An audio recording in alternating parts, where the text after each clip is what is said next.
Thank you to the Sun Devil College Republicans for having me here today to speak and to help start off my campaign season the right way.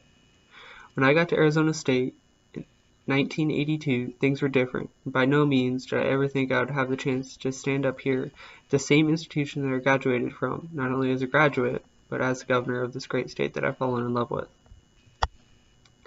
And if I told you being a Sun Devil is easy, I'd be lying to you.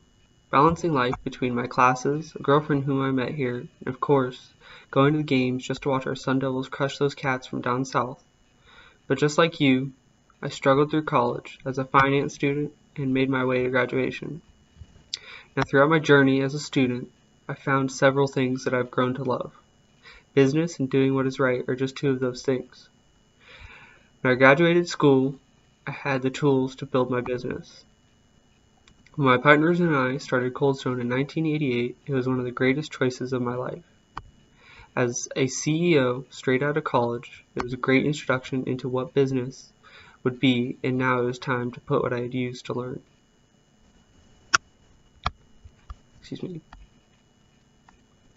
Everything was surely to go my way, and I would have a fair chance, and the government support me in my process of chasing the American dream, or so I thought. I believe President Reagan said it perfect. He said, "Government view of the economy can be summed up in just a few short phrases. If it moves, tax it. If it keeps moving, regulate it. And if it stops moving, subsidize it." Now you all may be very confused as to why the governor is criticizing the very institution that employs me. I do this for many reasons, but first I must explain why I got into government in the first place. After we had built up Cold Stone into a nationwide company and eventually international, I had sold it so I could take time to do what I had loved and help so many people that I previously could not. I realized the ultimate way to do this was to take on government. Now this may seem strange, but stay with me for a minute. I ran a business and saw firsthand the effect of how much government can do, both positive and negative. I had seen the action and lack of action a government takes to help and hinder the companies that operate under it and the citizens it affects.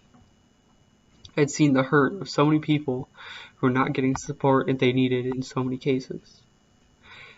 This is my way to help so many people who while hopefully changing an institution that seems to be the cause. That is why I ran my campaign in 2010 to be the head banker and finance officer of Arizona. That was state treasurer. When I started this, I had no clue how it would end up, but I was so determined to make the best effect on the community that I could. I won this election by a small margin, but I was happy to serve the place I now call my beautiful home. Over the next 4 years, I was entrusted by the citizens of Arizona to oversee the finances of Arizona and over 12 million in assets. I was entrusted, but still felt I could do more and could help serve my community more. It was at this point I made the decision to run for governor of Arizona. Now this was no small task. Only 22 other Arizonans had held this title before, and I knew it was going to take some hard work and planning to create a great campaign and help join this elite club. As we explored the opportunities, I was surprised to get so much support from people, including influential people, such as Ted Cruz, a senator who would eventually go on to run for president, and I had the honor of being endorsed by so many great Arizonans, such as Governor Jan Brewer and Senators John McCain, Jeff Flake, and John Kyle. The support of these people who believed in my message I was trying to get across is the reason I believe I won my election in 2014 and I stand in front of you today as the 23rd governor of Arizona. And I am proud to be the leader of the great state I call my home. Now over the last 4 years I have accomplished a lot, but here's a few things I'd like you to take away from me being here today. My first year I made right by something I had learned on my first day on the job as state treasurer. My first year I created a budget that not only did not implement new taxes, but it created an economy where Arizona was making money we had lost in previous years. We have created a strong economy in the past years. Last year, Arizona reached a major milestone. We fully recovered the jobs we had lost during the Great Recession. So far, we have added about 240,000 jobs, and since 2015, more than 300 companies have chosen Arizona to relocate their business. These are the jobs that are keeping Arizona thriving, and what is powering our economy. Over the last 3 years, our unemployment rate has dropped 4.5%, the lowest it's been in a decade. Wage growth is the third fastest in the country, up 7%, and our state credit rating has improved. All this is evidence that Arizona is open for business and government is getting out of the way of the private sector. Keeping our economy strong and thriving is one of the goals for my term. We must protect the great state of Arizona. We have a flood of migrants that we cannot keep our economy safe. This is why I've created the Border Strike Force. The Border Strike Force is a partnership with local, state, and federal government law enforcement to help enhance the security along Arizona's southern border. It's aimed at drug cartels, human traffickers, and working directly with border sheriffs, federal agents, and now Arizona's National Guard. We have made over 3,200 arrests and seized over $10 million in cash and tens of thousands of pounds of meth, marijuana, and heroin.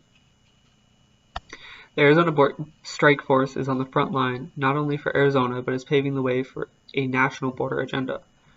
We are the innovators of border security, and we must continue to do this. My promise is throughout another term, it will be my goal to create an even more effective way to keep our border safe. Those drugs I previously mentioned are another huge issue here in Arizona. In my first term, I signed a bill which would make it more difficult to abuse opioids. This was done with stricter prescription criteria and abuse help for those already addicted. We have created this safer Arizona in other ways, such as fixing the mess previous administrations have made. We have helped the survivors of rape by reducing the state's backlog of untested rape kits with a plan now in place to totally eliminate the backlog. 8 rapists have been caught and now are facing criminal charges as the results are being tested. I hope to make that number drop to 0 in my next term, as I've said. This will create a zero-tolerance policy here in Arizona and provide swift justice to those who decide it is acceptable to abuse basic human rights of our citizens. This is a vision I have for Arizona. I know it is a long road for a perfect Arizona, but look how far we've come together. The citizens of Arizona have been the most supportive they've ever been of my agenda. Now it is time to act. I ask your vote for another term of this great state.